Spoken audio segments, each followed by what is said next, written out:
First verse is going to be from Genesis chapter 1, verse 28. And it says, God blessed them and said to them, but let's start at 27. So God created man in his own image. In the image of God, he created him. How many know that when God says something more than one time, it's important, right? And it's meaningless, right? So in the same sense, he says the same thing twice. He says that God created man in his own image. In his image of God, he created him, male and female, he created him. And God blessed them and said to them, be fruitful and increase in number. Fill the earth and subdue it. Rule over the fish of the sea and the birds of the air and every living creature that moves on the ground. Okay, we got that? Okay, so God created us in his image. So he is in us. Amen? And he gave us dominion over this earth and over everything in it. It says the fowls of the air, the fish of the sea, and everything that creeps upon the earth, that moves upon the earth, that walks upon the earth. Everything. Now, not every one, husbands. Not every one, but everything. Amen? Amen. You got that? So who has power over everything on the earth? Who has power? Who has power? We do. Who did God give it to? He gave it to who? He gave it to us. So who has the power? Over everything that crawls and walks and creeps and flies on the earth, right? That's right. Okay, now, turn to Job. Chapter 1. And we're going to go verse 6. Job 1:6. It says, one day the angels came to present themselves before God, and Satan also was among them. I want to stop right there for one quick second. Okay? Because this is important. We can't gloss over this part. God called all the angels to report to him.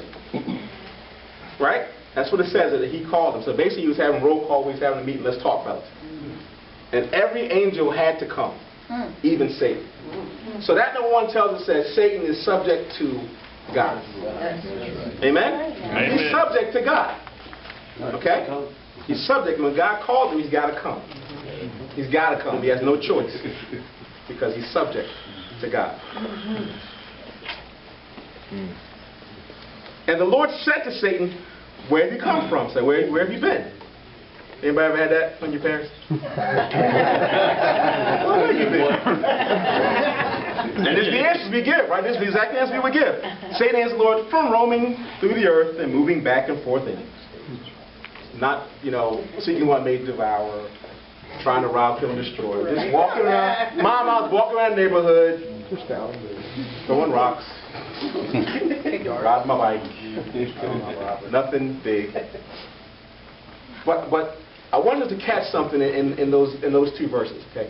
First, we read in Genesis where God said he made us in his image, and in his image he made us, which means that he is in us, right? That's right. And he told us that we have power to subdue everything that walks and crawls upon the earth. You got that, right? When God called Satan, Satan was subject to him.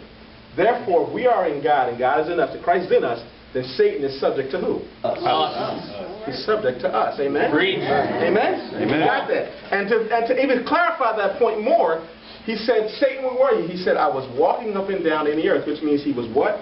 Moving on the earth. He was a creature that was moving on the earth.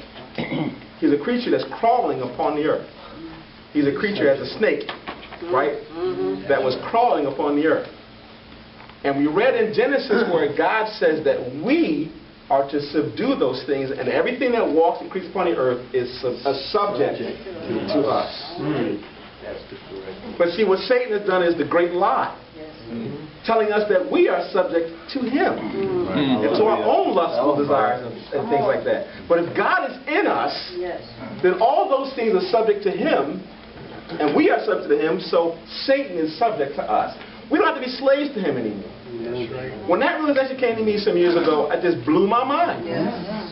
It just blew my mind. The connection of us and God and the power that we hold. But we give it away so freely. We misuse it so freely. And my brother Rick says, you give a $100 bill to a 5-year-old, it's wasted, amen? Because he doesn't understand the power of it. See, as we walk this walk, as we're getting closer and closer to the Lord, as we're really learning about him, letting him come into our hearts and change us, and we're learning more about his character. Because listen, it's about learning about his character and his heart. And that's what this whole thing is about. So we can get closer to him. So that all the things that we think we desire,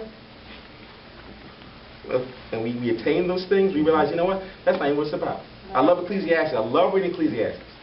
Simply because he talks about all the things that, as Solomon, the richest man that ever lived, how he explored all the treasures and all the pleasures of the world. Everything that a rich man could desire, everything that his power yielded, everything he could do, he explored. And he said he found it all to be nothing. Without God, it's meaningless. It's meaningless. And Satan wants us to believe the big lie.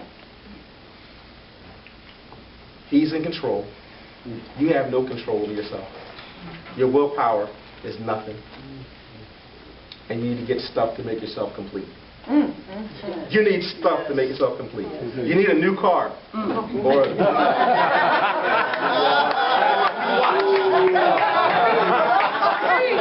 you need the bling, whatever the next. You need the iPhone 7. Who got i6? Who got i6? Oh, Lord have mercy. i7 will be out next week. And once after that, the i8. People are lined up right now for the i9. I didn't get it. Don't believe the big lie. Don't believe the big lie. What you need is Jesus Christ. What you need is God. Thank you, Lord. Because when you have Him and you realize that you have Him, and you realize the power He gives you, you no longer have to be subject to the things of this world. You have subdued the world. His word says, in this life you will face trial and tribulation. You will. No possibility of you living and running away from it. It's not going to happen. But then the very next line is what? But be of good cheer. That's crazy.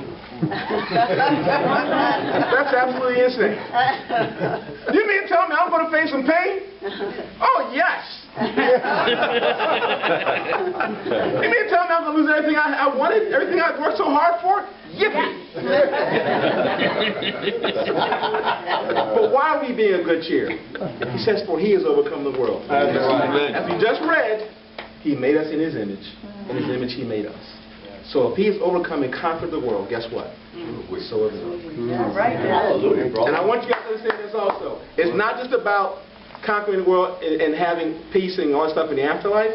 Okay, I want you to understand. I want some of my stuff now. I'm not gonna lie. I want some of that stuff now. And listen, I'm not talking about driving an Escalade or living in a $5 million mansion. I'm not talking about that. I'm talking about the power that He promised that I have. I want to wield that promise. Amen. It said that Peter walked by and his shadow was healing people. Come on. Can you imagine having that kind of grace and power? They stood before the council, and the council was telling them in Acts chapter 5, didn't we tell you to stop preaching Jesus? We beat you and we threw you out, and where we find you? Out in the temple again preaching Jesus. And what did Peter say? He said, we would rather follow God than man. And I'll be honest with you, sometimes my heart shakes a little bit, like, okay, you know, if I say this, then maybe I won't be as popular. He won't like me no more. We can't be friends anymore. But I need to serve Him. And not be subject to the fear that the world wants me to have. Grab hold of the power that God has already given you and plug it in you. Yes. Amen?